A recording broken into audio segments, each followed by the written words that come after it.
Hola, muy buenas tardes. Mi nombre es Vera Campos. Como todos los últimos miércoles de cada mes, para mí es un gusto y un honor estar con ustedes en este ratito que espero tanto. Y bueno, este mes dedicado, ya finalizando al amor y la amistad, decidimos enfocarnos en un tema de pareja. Y es básicamente, o lo quisimos titular, Navegando juntos en la montaña rusa emocional. ¿Por qué decimos una montaña rusa? Porque está totalmente comprobado que ante un diagnóstico de cáncer vamos a estar con un montón de emociones en las cuales a veces nos sentimos que vamos como muy alto y de pronto caemos. Pero esto no solamente le pasa a la persona que tiene el diagnóstico de cáncer, también le pasa a su entorno, a su familia y desde luego a su pareja. Como en esta capsulita de hoy nos vamos a enfocar muchísimo en la pareja, mucho de lo que les quiero hablar no se refiere en sí al caso del paciente. Es ese compañero o esa compañera que está ahí el día a día luchando con esas emociones que muchas veces no logramos abrirnos o dejarlas salir e inclusive no sabemos gestionar. Entonces, para entender un poquito cómo va a ser la dinámica en la relación de pareja o cómo podemos ir interpretando cómo es la dinámica en la relación de pareja, tenemos que entender cómo está esa pareja en ese momento ante un diagnóstico. Si hablamos de que es una pareja unida o una pareja que podríamos hablar de estabilidad o que está bien de una u otra forma, podemos interpretar que va a haber una carga compartida. Esas emociones van a estar muy compartidas o muy distribuidas entre todo el apoyo que necesita el paciente como tal. Pero si es lo contrario, que se da muchas veces y que esta relación no está del todo funcional o no está estable o hay conflictos, porque en todas las relaciones de pareja hay conflictos, pero muchas veces esta relación que se sostiene ahí a medias y que la vamos llevando y hay un diagnóstico de cáncer, viene a generar un punto más para añadirle estrés a la situación. Entonces, ¿qué es lo que pasa? Que si la relación está un poquito desajustada o no está con unas bases sólidas, es muy probable que los problemas empiecen a incrementar e inclusive que se den otro tipo de problemáticas. Y aquí, ¿qué es lo que pasa? Que el estrés va a aumentar tanto en la persona que recibe el diagnóstico porque va a sentir que no siente o no recibe el apoyo esperado o que muchas veces a su pareja no le importa la condición o lo que él o ella está viviendo. Sea que tengamos una relación funcional o una relación en este momento disfuncional, siempre tenemos la capacidad de generar un cambio o de hacer un cambio. Hay muchos estudios donde hablan que a partir de un diagnóstico podemos fortalecer la relación o todo lo contrario. La relación llega a terminar. No está estandarizado, no porque hay un diagnóstico de cáncer implica que yo vaya a terminar mi relación de pareja, porque tenemos que recordar que estoy con la persona o dejo de estar, no por el cáncer, sino por el amor o el desamor que tal vez se ha ido dando. Ahora, ¿cuáles son las emociones que encontramos comunes en la pareja que lo vive tanto el paciente como su compañero o su compañera? El miedo. El miedo está presente durante todo el proceso. Es más, desde que nosotros vamos a hacernos esas primeras pruebas o que empezamos a detectar que algo en nosotros no tiene un adecuado funcionamiento, no se ve bien o tengo un malestar, ya implica el miedo. ¿Y el miedo a qué? Bueno, el temor a el diagnóstico, el temor a la progresión de la enfermedad, el temor a los efectos que pueda tener el tratamiento e incluso la posibilidad de pérdida. Esto se vive de una forma diferente, tanto en el compañero o compañera como en el paciente. Los miedos muchas veces no se hablan, están ahí, están constantes, pero no decimos que tenemos miedo. La pareja, ¿verdad? Nuestro foco principal hoy, la pareja muchas veces tiende a reprimir esos miedos porque siente que tiene que ser el sostén de la persona enferma. Entonces, ¿cómo yo le voy a manifestar que tengo miedo si más bien él o ella necesita la fortaleza que muchas veces yo le doy? Entonces, los miedos los empezamos a ocultar, a pensar nada más y no los gestionamos. Otra de las emociones que tenemos es la tristeza y el duelo. Hemos hablado durante todos los episodios que el duelo se vive de diferentes formas y es ante la pérdida. ¿La pérdida qué? La pérdida de la salud, los cambios en la rutina, inclusive los roles que hay dentro de la dinámica de pareja y dentro de la familia. Entonces vemos esta pérdida en muchos aspectos o en muchas áreas de la vida. Entonces tal vez resulta que nosotros, no sé, todos los fines de semana salíamos a correr o salíamos a andar en bici y ahora esta dinámica cambió. Entonces empezamos a perder esa actividad de disfrute que teníamos o este espacio de actividad física, yo ya lo pierdo. Entonces no es que lo pierdo en sí, simple y sencillamente que con el temor que yo tengo ante la pérdida, el duelo que estoy viviendo, veo que esto es una actividad que ya no es viable y que yo ya la tengo que dejar de hacer. Vamos a ver que no necesariamente tenemos que abandonar todo lo que nosotros queremos hacer y podemos seguir haciéndolo siempre de una forma diferente.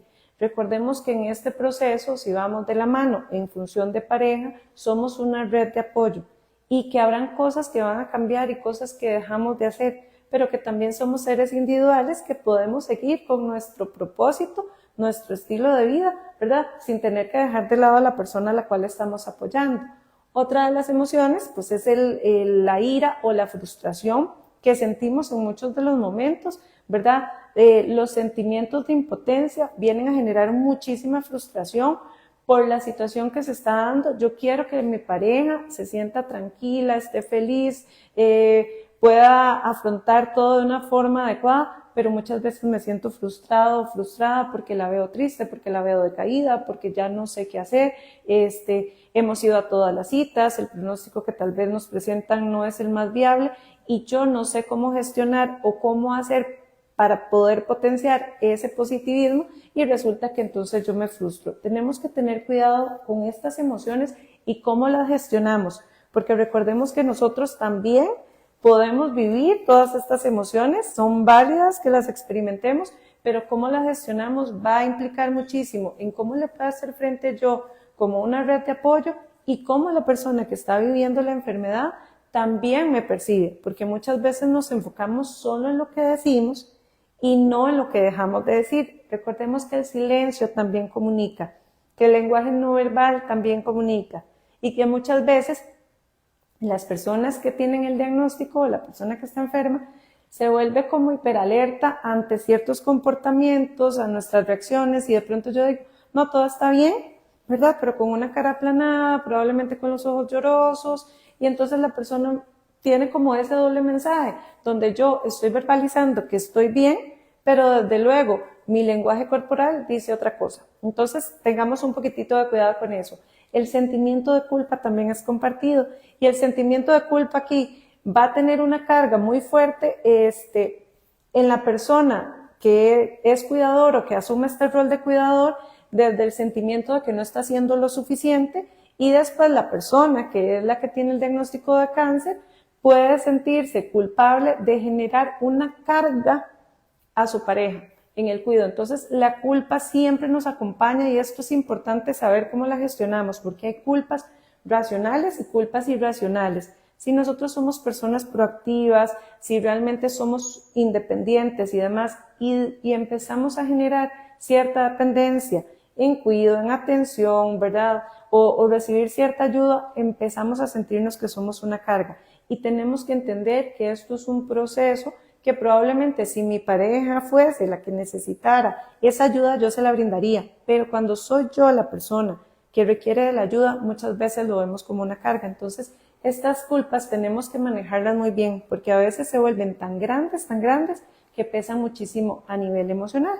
Y también otra de las emociones es la esperanza y la resiliencia.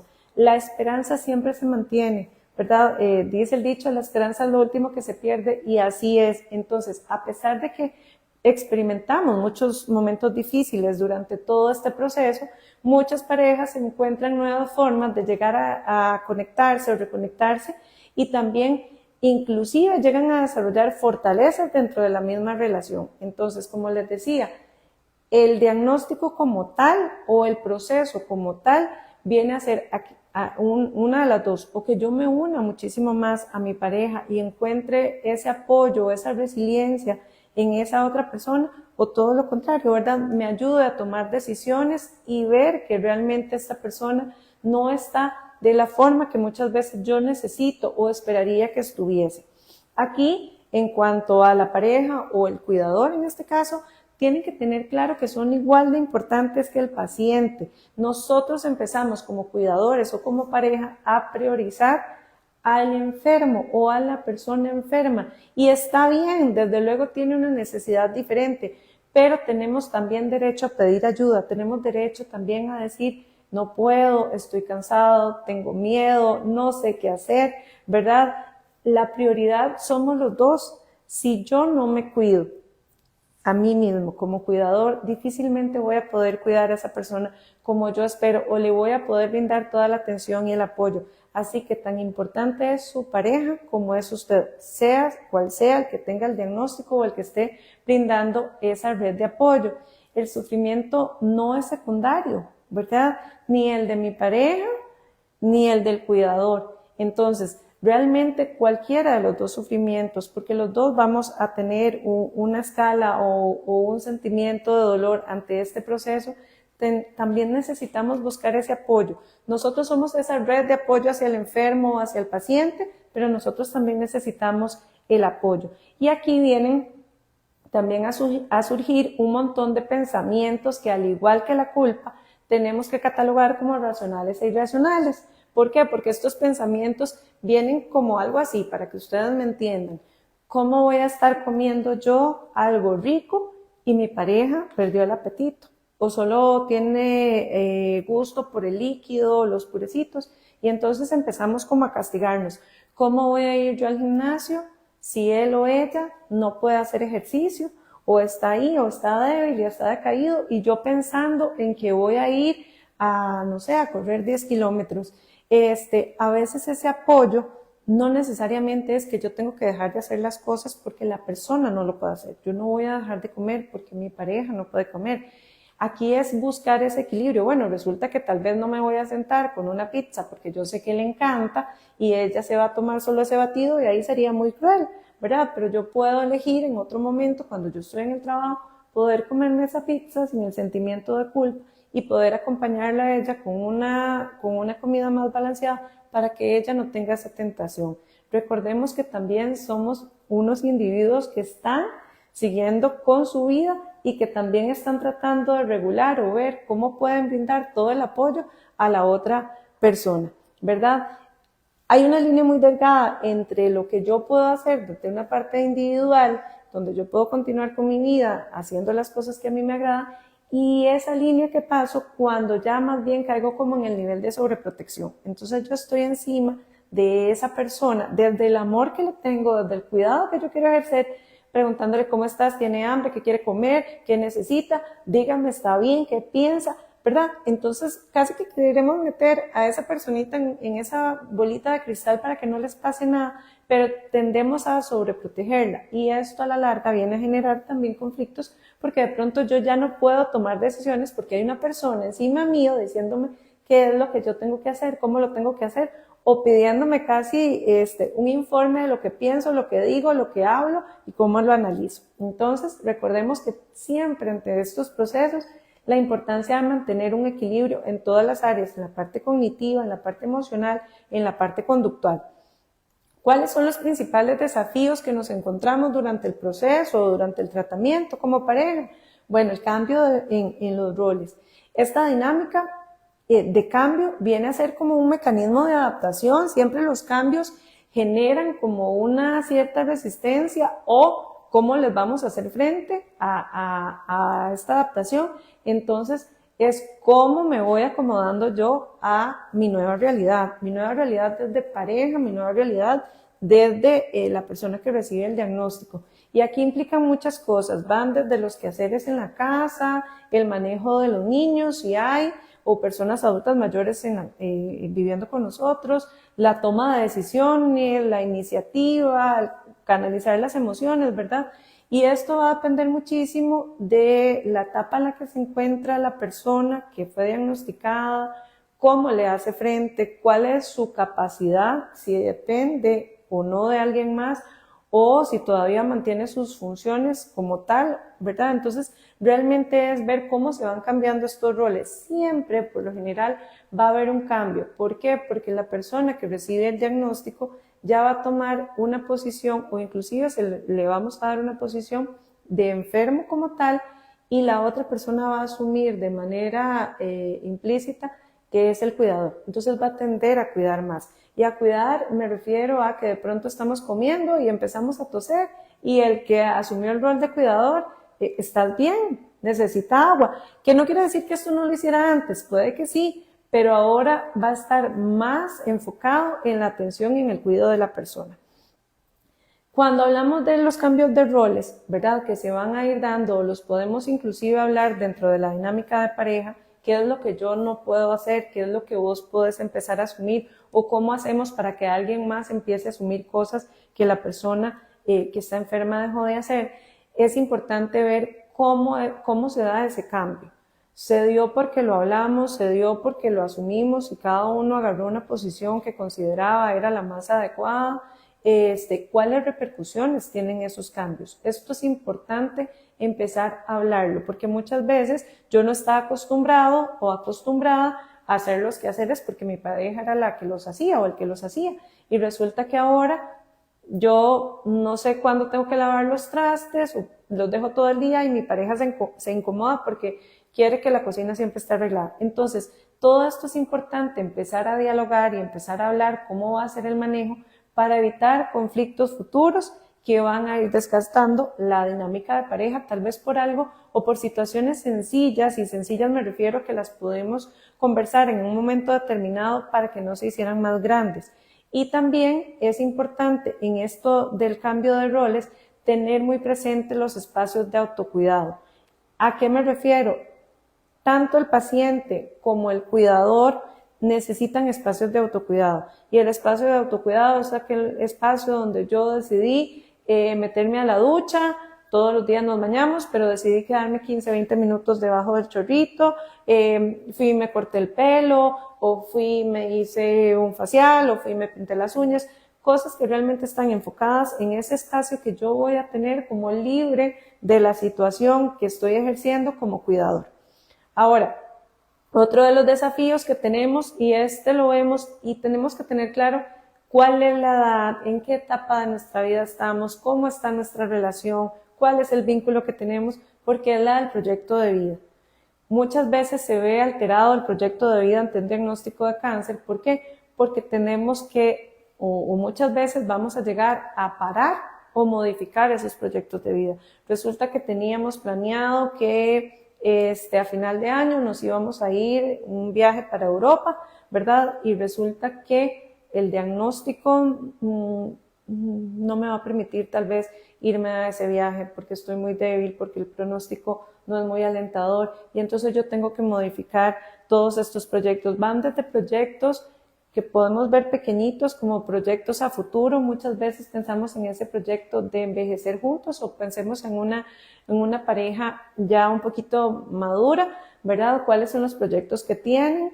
Entonces, ¿cómo modificamos o cómo estos proyectos de vida vienen a cambiar a partir de un diagnóstico? Que no necesariamente es que tienen que parar, los podemos modificar, los podemos poner en pausa y los podemos reconstruir, ¿verdad? ¿Por qué? Porque van a haber cambio de prioridades. Ya mi prioridad no es ese viaje a España. Mi prioridad probablemente es poder buscar los tratamientos o poder buscar la clínica o el terapeuta, ¿verdad? Ya no es ese ahorro o esa dedicación para ese viaje o para ese carro o para ese proyecto que yo tenía que me quería comprar algo, sino va más enfocado en la necesidad que se prioriza, que es desde luego el paciente o la persona que tiene el diagnóstico. Otra parte importante en proyecto de vida es cuando hablamos de una discapacidad o del tema de fertilidad. Resulta que teníamos como proyecto tener hijos, y resulta que ante este diagnóstico yo ya no voy a poder ser mamá. Y entonces mi prioridad aquí cambia, o cómo manejo yo ese tema de fertilidad, porque era algo que con mi pareja lo habíamos venido inclusive planificando desde hace mucho tiempo, y era parte de nuestra autorrealización, y en este momento me doy cuenta que yo ya no voy a poder ser mamá. Realmente es un cambio que genera un impacto, pero donde también me tengo que sentar con mi pareja y hablar de todo este tipo de cosas, porque van a haber más alternativas o van a haber otras formas de poder realizar proyectos de vida, siempre entendiendo que se va a modificar. Y reflexionar sobre nuestro futuro, ¿verdad? Que también viene a generar muchas veces duda e incertidumbre desde mi nueva realidad. ¿Y cuál es mi realidad? ¿Qué tenemos que tener claros? Que es mi presente, el actual, hacia mi futuro, ¿verdad? ¿Qué es lo que yo estoy haciendo ahorita que me va a ayudar o que me va a beneficiar o que puedo visualizar más